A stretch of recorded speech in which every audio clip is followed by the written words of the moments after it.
Why don't you turn to Psalm 139 with me this morning?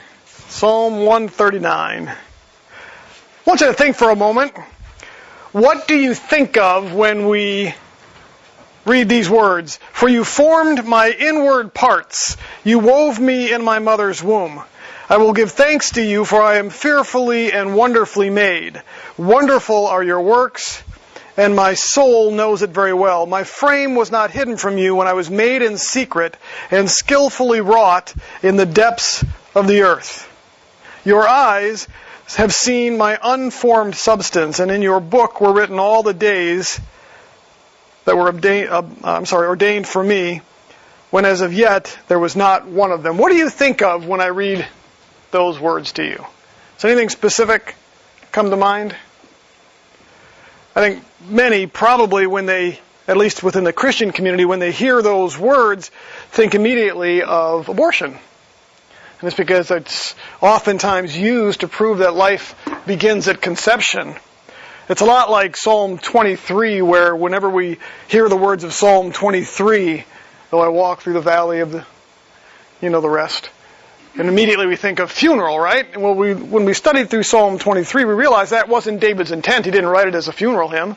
And it's the same thing with Psalm 139. When we see these words, we oftentimes think of abortion. And that's a bit of a disappointment in the sense that it's in some respects been co-opted by a particular thinking. And yet that's really not David's intent. Now, that's a good use of that. Clearly, I think it's a great verse to use when arguing that life begins at conception and that God is the author of life and that we should protect life.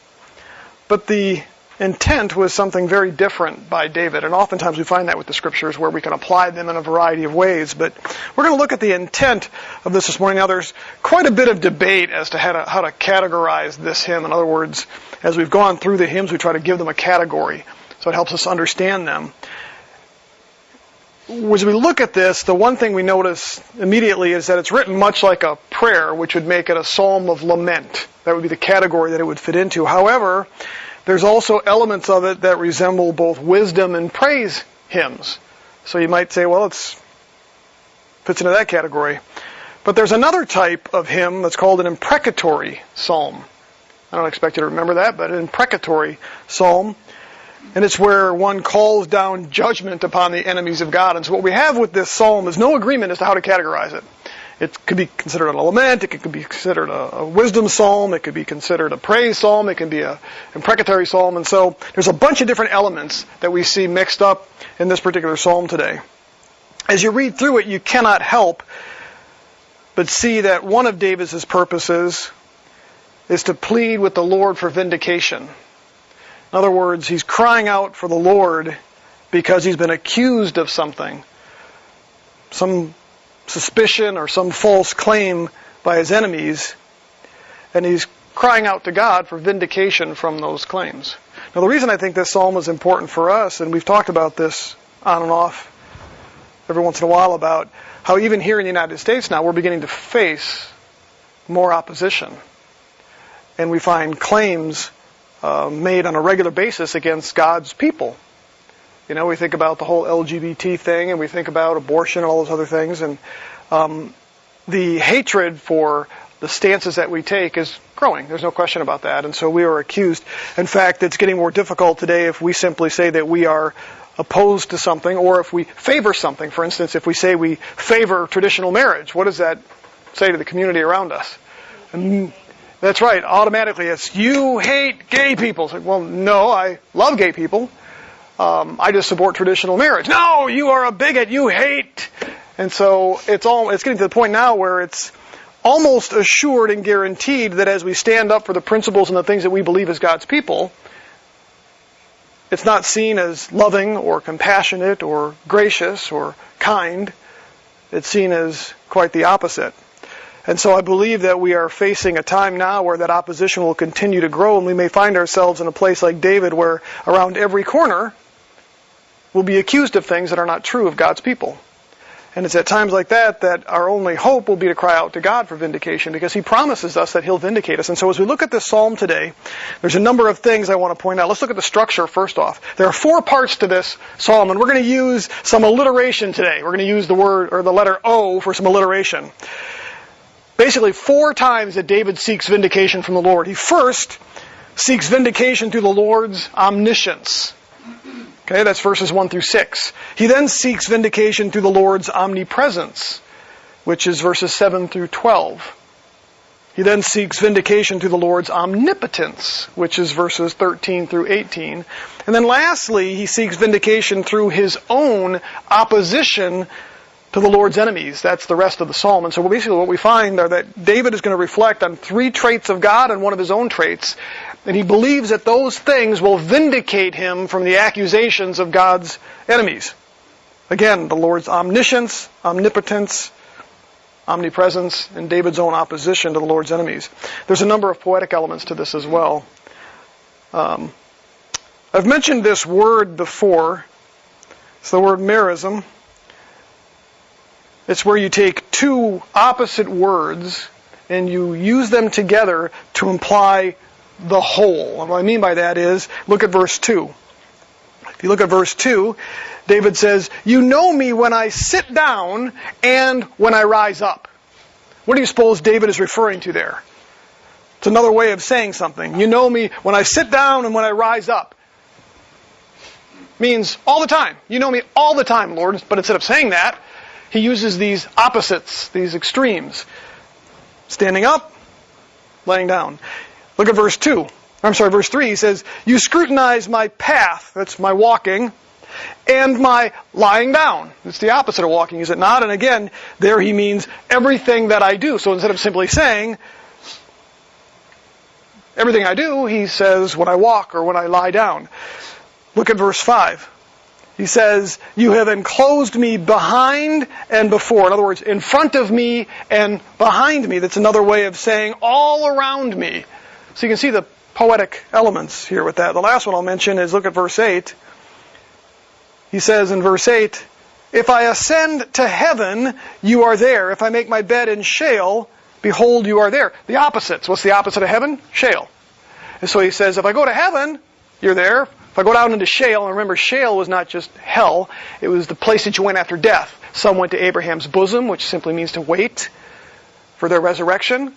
It's where the good people went, if you want to say it that way, God's righteous people. But then there was the other component, which was hell. But David here is using it simply in the sense of the place you go after death. He says, you're there. And so it's another way of saying you're everywhere. You're way up there in heaven. You're way down here in the depths of the earth. Again, that's referred to as merism. It's a way of using 2 words that are opposite to describe something much bigger. That's where we get the term marriage.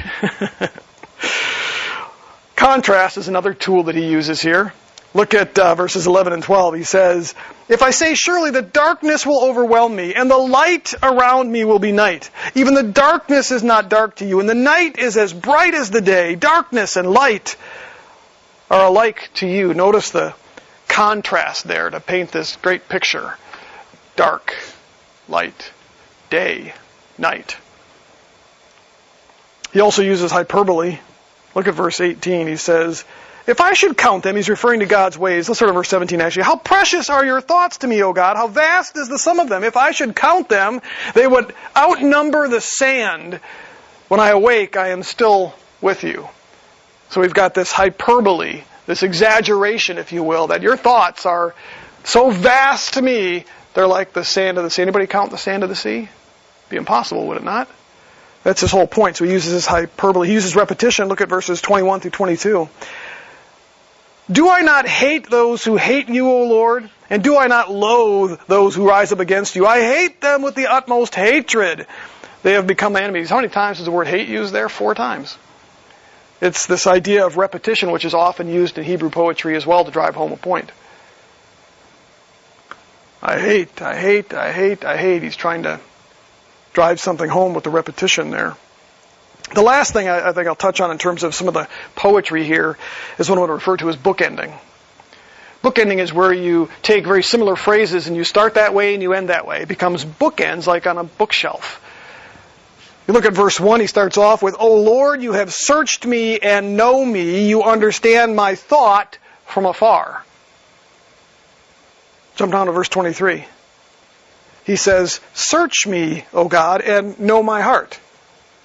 Try me and know my anxious thoughts. Notice he uses the same exact words there. He starts off by saying, you have searched me, you have known me, you understand my thought. And then at the end he says, now search me, know me, understand my thought. And so there's this bookending where he starts the psalm on one note and he ends it on a very similar sounding note. Again, it serves as bookends. It sort of brings the psalm back where he started. Let's go ahead and look at the teaching of this now.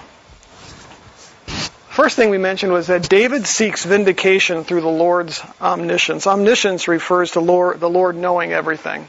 It's one of the big 3 O's, if you call it that. Look at verse 1. He says, O Lord, you have searched me and know me. What's interesting about that phrase is that the tenses, he changes up the tenses in the Hebrew to drive home a point. He says, you've searched me, which is in a tense called the perfect tense. And what that means is that God had done it in the past, continues to do it today. It's the idea of thoroughness. You've searched me completely, thoroughly, fully. But then he says, and you know me, and he changes the tense there into this imperfect tense, which is the idea of ongoing, which is that because you have searched me thoroughly and fully, you know me continually. You always know me. There's never a time where you don't know me. Past, present, future. The reason he says this is because the Lord knew his motives. Look at verse 2. He says, you know when I sit down and when I rise up. You understand my thought, which is another way of saying my aim or my purpose from afar. What he's saying there is that, Lord, you know my motives. You know what I think, what's in my heart, what I aim to do, what my purpose is. He goes on, he says that he knows everything that he did. Look at verse 3. He says, you scrutinize my paths and my lying down, and you are intimately. You are intimately acquainted with my ways, which David means here is that you know everything that I do. So you not only know my motives, but you actually see how those are played out. You know what I do. Verse 4, he says that he knew what David was going to say even before he said it. The Lord knew David so well that he even knew what was going to come out of his mouth. Verse 4, he says, even before there is a word on my tongue, behold, O Lord, you know it. So what we find here in these first few verses, these first 4 verses, is that David is looking to God and saying, God, you know me. That's where he's searching for his vindication from the Lord. He says in verse 5 that the Lord's intimate knowledge of him provided protection. Look at what it says, verse 5. You have enclosed me behind and before. You laid your hand upon me. That's a statement of protection, which is kind of interesting at this point. David's point here appears to be that the Lord knew him so well that he actually set protections around him to restrain him at times from sin. That's something that's alluded to in 1 Corinthians 10:13. Why don't you go ahead and turn there real briefly with me. 1 Corinthians 10:13.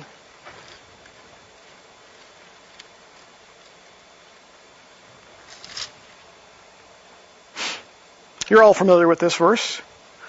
No temptation has overtaken you, but such as is common to man, and God who is faithful, who will not allow you to be tempted beyond what you are able, but with the temptation will provide the means or the way of escape also, so that you'll be able to endure it. The promise we have from the Lord is that He puts protections around us. He provides us ways of escape, which means He won't allow us to be tempted in such a way that our only option is sin. He will give us a way of escape. There's this element of protection, and that's kind of what David is alluding to here. You all know that we have a dog named Max. We keep Max in a cage at night and when we leave the house, and there's a reason for that. Because Max has not learned yet where his limits are. We came home one time shortly, I think it had been almost a year after we had him, came home and he had chewed a hole in the wall. And that's inside the cage. I had placed the cage up against the wall, and he had gotten through the little gate, and he chewed this giant hole, drywall. So immediately I had to put blocks in. So now if you go to our house, you'll see that there are blocks, little 2x4s, that separate the cage from the wall. Because it wasn't enough just for me to say, Max, don't do that. So I set up some protections there. We have a gate that goes up and separates the family room from the kitchen. When it's muddy and rainy outside, we put that gate up because Max is too stupid to realize I can't take my muddy paws into the family room. So to prevent him from doing that, we put the gate up. I had to replace the hinges on the door under our cabinet where the garbage goes because we had discovered that Max was going in with his nose and opening the door and getting in the trash. So I had to get new hinges for that. Why? To prevent him from doing that. That's kind of the idea here, is that the Lord, as David is looking at the Lord, he's like, you know me so well that you put these little protections in place. Your omniscience, your ability to know me so thoroughly is a form of protection for me.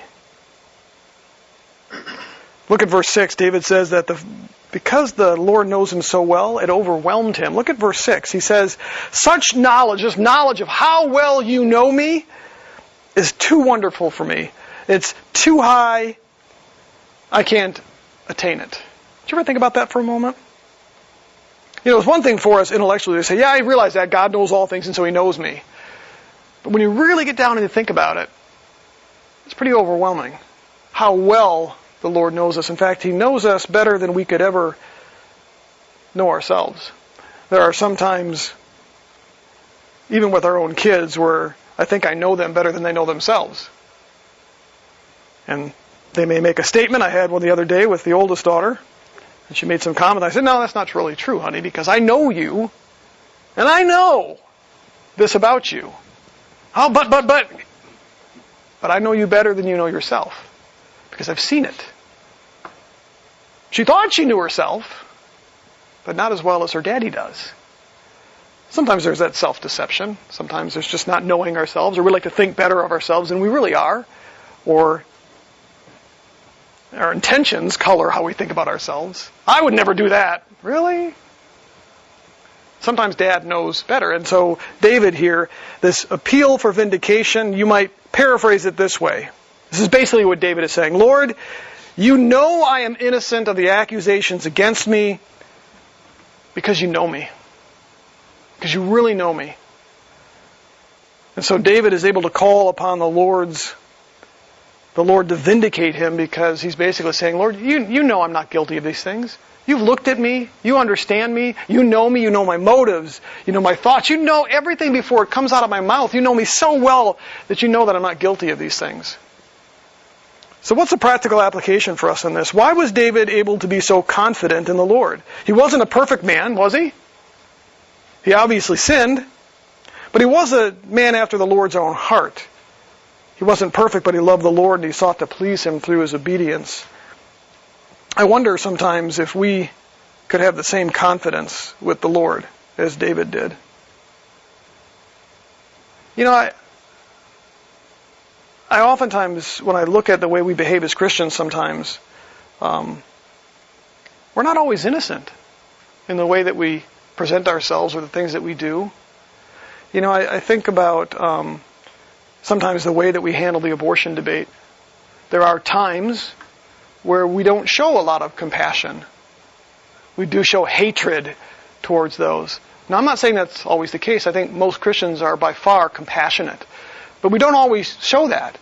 And so when we're accused of being hate mongers or not caring, sometimes you have to be honest and say, you know, sometimes some Christians, that's the way they behave and that's what they communicate. Now, with that said, I think we could be completely loving and gracious and perfect and we'd still have accusations thrown at us. But it doesn't help when we don't behave like Christ. Or with the whole LGBT movement. Or when it comes to cases of divorce or other things and not showing proper compassion or grace. You know, it's interesting because when we look at what Paul says in Philippians chapter 2, in fact, why don't you turn there with me, Philippians chapter 2. Philippians chapter 2, this great passage starting at verse 12. Paul says, so then, my beloved, just as you have always obeyed, not in my presence only, but now much more in my absence, work out your salvation with fear and trembling. He's talking there not so much about not working to gain your salvation, but once you are saved, work it out. Work on it, grow, continue to mature. Might call it the process of sanctification. For he says, "For it is God who is at work in you, both to will and to work for his good pleasure. Do all things without grumbling or disputing, so that you will prove yourselves to be blameless and innocent, children of God, above reproach," now look at this, "in the midst of a crooked and perverse generation, among whom you appear as lights in the world, holding fast the word of life, so that in the day of Christ I will have reason to glory, because I did not run in vain, nor toil in vain." Paul's point there is he's basically saying, make your behavior excellent among those outside. I believe the reason David was able to look at the Lord and say, "I'm innocent, you know me," is because David was a man after God's own heart. He sought to please the Lord. He wasn't perfect. And when he wasn't perfect and he got called out on it, we know how he responded, with confession, remorse. And so in order for us to be able to do this, we have to live our lives with a commitment to obedience. It's hard for us to go to the Lord and say, "Lord, I'm innocent of this," if deep down the Lord knows, no, you're really not. You're really not. And so the first thing David does is he says, "Lord, you know I'm innocent because you know me so well." We also know that David, and even some of the Psalms, and he does it here, cries out to the Lord to continue examining him. So he was always open to that as well. We'll touch on that a little bit.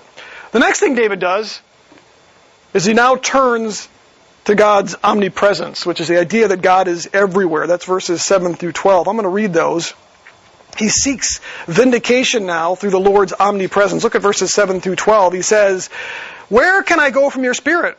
Or where can I flee from your presence? If I ascend to heaven, you are there. If I make my bed in Sheol, behold, you are there. If I take the wings of the dawn, if I dwell in the remotest parts of the sea, even there your hand will lead me, and your right hand will lay hold of me. If I say, surely the darkness will overwhelm me, and the light around me will be night, even the darkness is not dark to you, and the light is as bright as the day. Darkness and light are alike to you."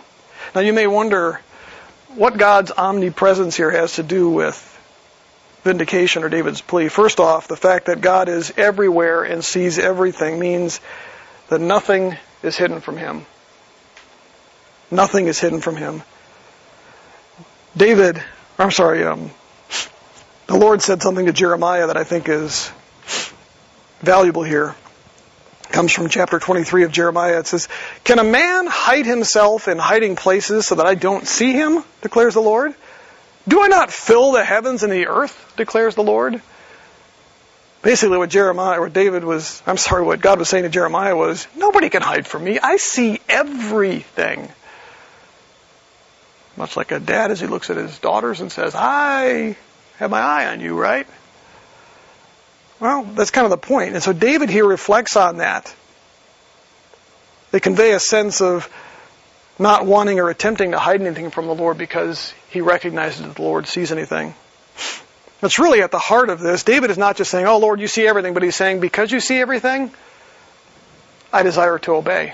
I don't desire to hide anything from you. In fact, he actually rejoices in the fact that no matter where he finds himself, the Lord is there to lead him. So what you see is that David is reflecting on the Lord's omnipresence, but not just, "I'm afraid that you see everything, Lord," but rather, because you see everything, I rely on you to guide me. And because of that, David can say, "You can vindicate me, Lord, because you know that I've allowed you to lead me. I recognize the fact that you see everything, so I don't want to hide anything from you. I don't want to do anything in your presence that would offend you." And so in essence what he's saying is, you know me, you know I'm innocent of their accusations, because no matter where I've been, you've been there to lead me, and I've followed you because I recognize that you see everything. And so I want to live in obedience to that. The practical application for us, I think, is I wonder how our actions or behaviors and the words might change if we were more keenly aware of the fact that God sees everything. I can tell you about my own self here that sometimes I don't forget the theology that God sees everything, but I certainly don't always live like I really believe that. Meaning, there are times where I still, like most of us, sin knowing that the Lord sees it. And it's not until after the fact that I kind of go, I know the Lord sees these things. I know that the Lord watches that. Why do I still do that? Why do I still do that? So we can know it, but we don't always live like we know it. When the psalmist says that the fool says in his heart there is no God, it's funny about that. If you look at the verse, it's not really a theological statement. He's not an atheist. The point of that psalm is that he lives like there is no God. We see that oftentimes in the world around us, don't we? That, there's a God, but they certainly don't live like there is. What it means is that you're not really absolutely convinced that the Lord sees all, knows all, judges all. It's almost like you can get away with this, or that God doesn't care. And so what David is doing here by reflecting on the Lord's omniscience is he's basically saying, Lord, I know you see everything, and because of that, my desire is to live in a way that recognizes the fact that you see everything. And that in and of itself provides me a certain amount of vindication. Think about that for a moment. If the Lord absolutely knows that your heart is to always please Him, but He knows that you still stumble and you fall, but you recognize, Lord, you know this, then it leads you to do what? It leads to confession, leads to repentance. In fact, 1 John tells us that if we say we don't have any sin, it says you're a liar. You're deceiving yourself. It says you're deceiving yourself and you make God out to be a liar. And then he says, but if you confess your sins, what is that? It's a recognition that, Lord, you see everything and I can't hide anything from you. And so he says, so come back to me, confess those sins, and I'll forgive them and make you clean from all unrighteousness. And so what David does here is he reflects on the Lord's omniscience and basically says, because of that, you know, because that's where my heart is, I recognize that he can receive vindication from the Lord. And you notice with something like that, it's not his perfection. He doesn't say, Lord, you see everything, you know I'm absolutely perfect. Because he talks about the Lord leading him here through that as well. So it's not a plea that because you see everything, I'm absolutely innocent, you know it, Lord. It's more, I live my life in a way that recognizes that what I do and how I behave is seen by you. He moves on to the third thing here, which is the omnipotence, the all-powerful nature of the Lord. And again, you might wonder, how in the world does that provide vindication for David? How can he call on the Lord's power? And why does that vindicate him from the accusations of his enemies? This verse is 13 through 15. Look at just the first couple of them there. David reflects on the Lord's awesome power in creating him. It says in verse 13, for you formed my inward parts, you wove me in my mother's womb. I will give thanks to you, for I am fearfully and wonderfully made. Wonderful are your works, and my soul knows it very well. My frame was not hidden from you when I was made in secret and skillfully wrought in the depths of the earth. So how might the Lord's power in creating David serve to vindicate him against false claims of his enemies? I think there's a couple of clues in the 3 verses that actually follow this. Look at verse 16. It says, your eyes have seen my unformed substance. That literally is the word for embryo there, which is, again, why I think it's a good passage to use in the debate about life. But he says, you've seen my unformed substance. You've seen my embryo. And in your book were written all the days that were ordained for me, when as yet there were none of them. So the first thing David understands about God's omnipotence is that God has a divine purpose in David, and he saw this in his creation. He says, God created me for a purpose. Look at what he says in verse 17. David rejoiced and was overwhelmed by such a thought. He says, how precious also are your thoughts to me, O Lord. How vast is the sum of them. If I should count them, they would outnumber the sand. When I awake, I am still with you. Here David says that the Lord's aims or purposes, his thoughts, that's the same word, used up in verse 2, are precious to David. He says that they are vast and outnumber even the sand of the shore. I believe the reason David calls here on the Lord's omnipotence as part of his plea for vindication is because David recognizes that the Lord had created him for a very specific purpose. And we know that as we look at David's life, David recognized his role in God's plan. God had promised to make him king, which he did. David was continually in communication and communion with the Lord, knowing that he was there to fulfill God's purposes. And so the way that this, I think, plays out is David is looking at that and saying, Lord, I'm being accused by my enemies because of the very purpose to which you've called me. That's why I'm hated. And so that in and of itself then becomes something we can call on God for in terms of vindication. Think about this. When we stand up for those things that we believe are right, when we stand up and we say, no, this is wrong, and we get accused of being hate mongers, or we get accused of being bigots, or we get accused of being unloving or incompassionate or uncompassionate, not having empathy, those things are all related to our purpose, is it not? We are called to be lights. We are called to be God's representatives. We are called to speak the truth.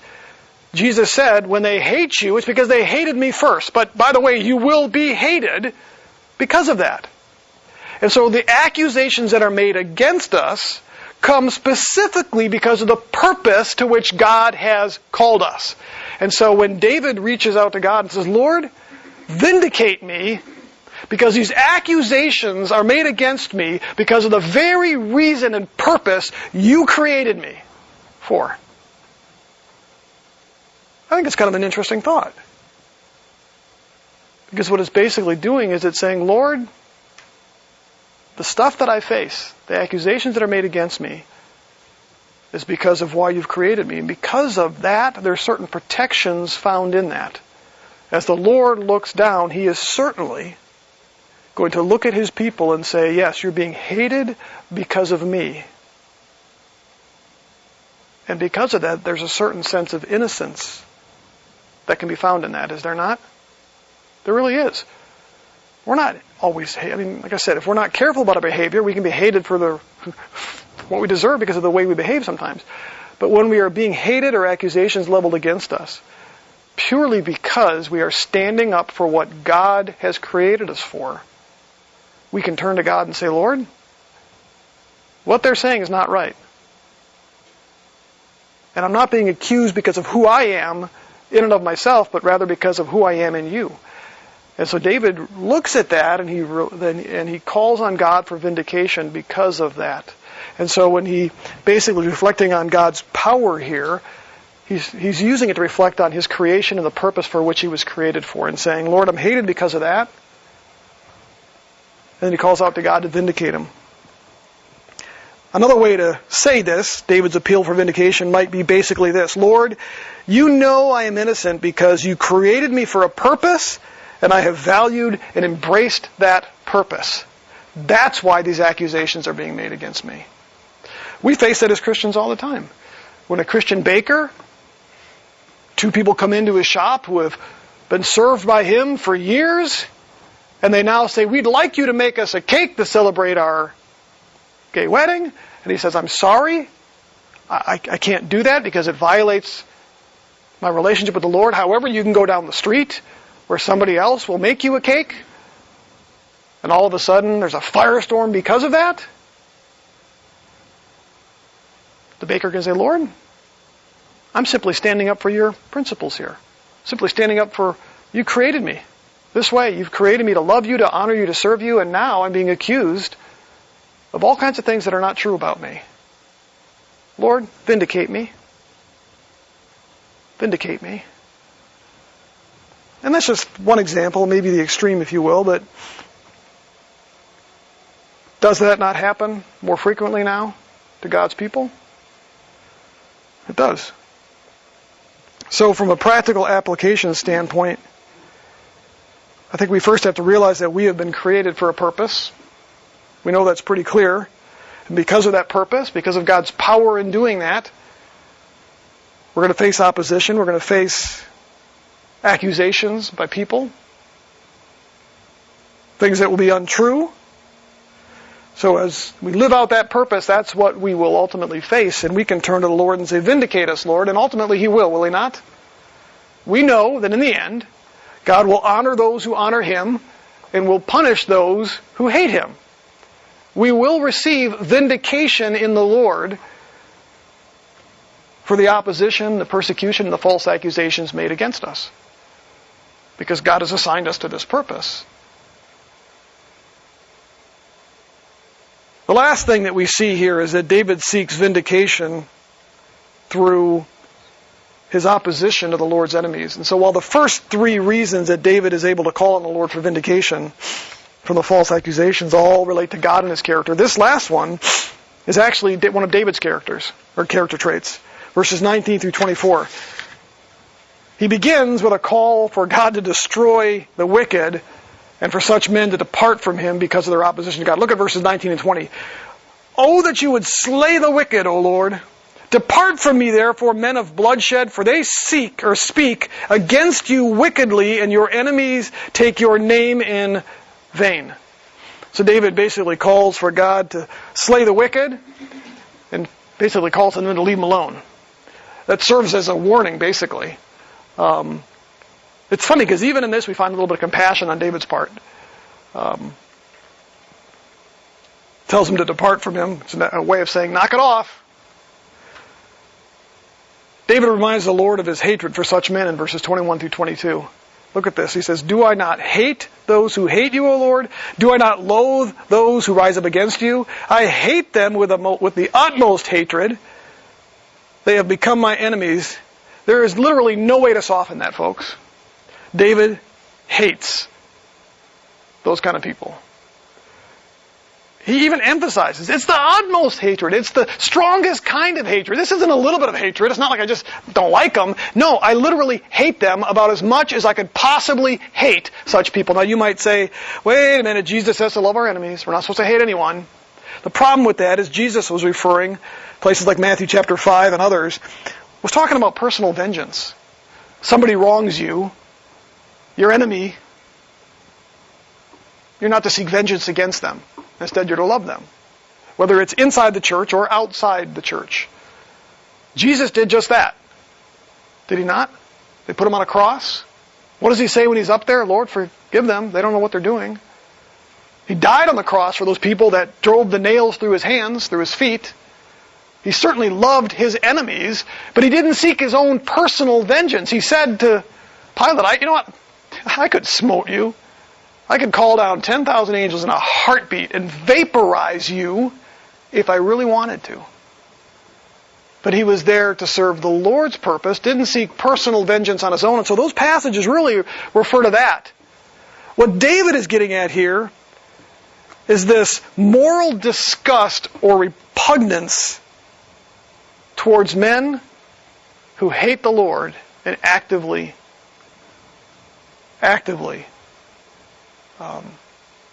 hate him. And so it's this idea of a moral disgust or repugnance. What David is basically saying here is that, man, I'm disgusted when I look at the world and I see them hate you. I don't like their behavior. I don't like what they say. I don't like what they do. It's repugnant to me. And why is that important here? When you genuinely hate something, don't you generally try to avoid it? One of the problems that we often see in the church is we become too much like the world because we don't hate the world. Isn't that true? When you look at the Christian church and you go, wow, that's really no different than the world outside it, what that tells you is we don't hate the world enough. Now, granted, we're supposed to love those in the world, right? But we really ought to hate and be disgusted by some of what the world does, and yet oftentimes we simply do it and we adopt it. We dress like it, we behave like it, we talk like it. We tolerate way too much sometimes. We're all guilty of it. I think about even the way that we do our church services sometimes. In so many churches where this idea that we'll just become like them, and so we do things in services, and I'm not specifically talking about Renew here, but we do see this, where sometimes we look at Christian leadership in churches and other things and we kind of go, wow, really? That's just not, there's something not right about that. You know? And it's because we're not disgusted by it. And David says, Lord, I'm disgusted by those things. And so why is that important here? The way David ends this psalm kind of hinges on that. And he basically says, Lord, vindicate me because you know how much I loathe those types of things. In essence, he's basically saying, why would I do those things, Lord? You can look at me and you can see that because I hate those things, I've got no desire to do them. I've got no desire to be like that. And so he ends the same way that he started this psalm. Look at verses 23 and 24. In fact, let me read it real briefly here. Search me, O God, and know my heart. Try me and know my anxious thoughts. And see if there be any hurtful way in me, and lead me in the everlasting way. Notice he started the psalm with this. You have searched me. He says, and you know me. You know when I sit down and when I rise up. You understand my thoughts from afar. So he starts the psalm by saying, Lord, I'm going to appeal to you for vindication because you absolutely know me. You know who I am. You've searched me. You continually know me. Nothing gets by you. But then he ends the psalm by saying, continue to search me. Continue to look at me. Continually know my heart. Know what's there. Try me and know my anxious thoughts. You notice he repeats those three words. Search, know, and thoughts. These are the bookends that I talked about. He says, see if there be any hurtful way in me and lead me in the everlasting way. I love this because David's appeal at this point is basically this. Lord, you know I'm innocent because I despise wickedness. But you know what, Lord? If you see any wickedness in me, call me out on it. Call me out on it and then lead me in the right way. That's really the way we ought to be living our lives. Lord, I hate wickedness, but man, if you see anything in me, call me out on it. And then lead me in the right way. You know, we refer to that in the Christian speak, if you will, as living by the Spirit, don't we? Jesus said He'd give us a helper. He knows we can't conquer sin on our own. He knows we've got the flesh still, and so He gives us the Holy Spirit. And so David, in essence, here is calling out to the Lord, saying, Lord, I hate those things. Help me to not do them. Help me to walk in your way. And again, that serves as an element of vindication. What we see in this psalm as we look through it is David isn't relying on his own perfectness. He's not even relying on his own innocence, is he? He never calls out to the Lord basically and says, Lord, you know what? I've been good all the time. I'm completely innocent here. Instead, he calls on God and His characters and how well God knows him, God leads him, God cares for him. But even at the end of the psalm, we see here that by calling on the Lord here to continue to search Him, and if He finds something in David He doesn't like, to then lead him and direct him, indicates where David's heart is at. I think the practical application for us in this is this. I wonder what the Lord sees when He examines our heart. What does He see when He looks at you? Would you be able to say what David did? Lord, you know I hate wickedness. I really do. Or do we find ourselves being a little bit too comfortable and cozy with the things that really offend God, but the world does them and we do them too then? Does the Lord find somebody in us that's become so desensitized or tolerant of things around us that we no longer even think about those things? You know, the Scriptures call on us to examine ourselves. And sometimes that's necessary, where we have to really look at ourselves and say, man, you know what? Am I too much like the world? Is my behavior too much like the unsaved? Am I really living the way that I do? I don't know that we oftentimes ask ourselves that. I can be real frank again. I wish I were better at this sometimes. I still do things that shame me, or I think, wow, I can't believe I did that, or I can't believe I said that, you know. I think I've shared the example before, and it's an extreme example where when I was working at the car dealership, here I am with a bunch of unsaved people, you know, and I'm doing the best I can to be a witness. And they're all, in fact, their nickname for me was Father Mike, you know, and I know that there are probably other instances, but one that stands out tremendously for me was when I got so angry at my boss, who was brutal and difficult to work with. He was always riding me. And I literally we used to staple the keys to the work order. It was a cardboard, so that way you always kept the keys with the work order, you know, so when the customers came back, you'd take them off. And I literally took that and I just launched it. I swore at him, dropped the F-bomb on him, hit him right in the forehead with those keys. Stormed out of there. I don't know that in the 4 years in seminary and the 2 years afterwards at Luther that I ever felt so ashamed in my life. I literally I'm thinking, Lord, I completely destroyed almost 2 years of ministry here with these guys. And so the only thing I knew to do was to go back up and sit down with Kim, his name was, and beg for his forgiveness. I laid it all out there on the line and told him I started with, man, I shamed Christ. Absolutely shamed Christ. Why did I behave that way? Well, to be real frank, I became so accustomed to the guys doing that all around me all day long. It was just acceptable, you know? So David basically says, Lord, you know that I hate wickedness. And you ought to know that because I hate wickedness, that I don't want to be like that myself. And so when these around him are accusing him of things, it isn't that David is perfectly innocent, but he can honestly say, I do hate those things. So for us, that's kind of where it starts as well. Just hating those things that displease the Lord. So what do we do with this overall in general? I think one thing that stands out to me in this psalm is the humility to which David approaches the Lord. Really, if you notice, 75% of what David relies upon for vindication from his enemies is all about God. His omniscience, his omnipotence, what God sees, what he knows, how he leads David.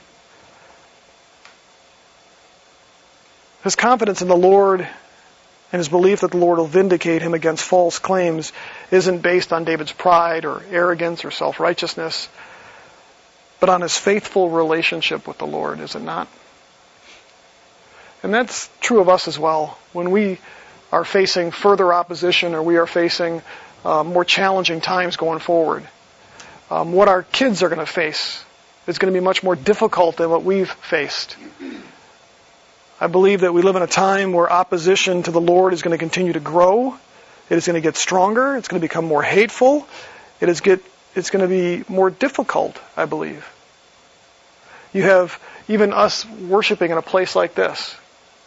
We may get to a time where we will not be able to find a facility, at least not a government-owned and run facility, because there are more and more places now that are building into their rental agreements and their charters that you have to not just not offend them, but you must uphold certain things.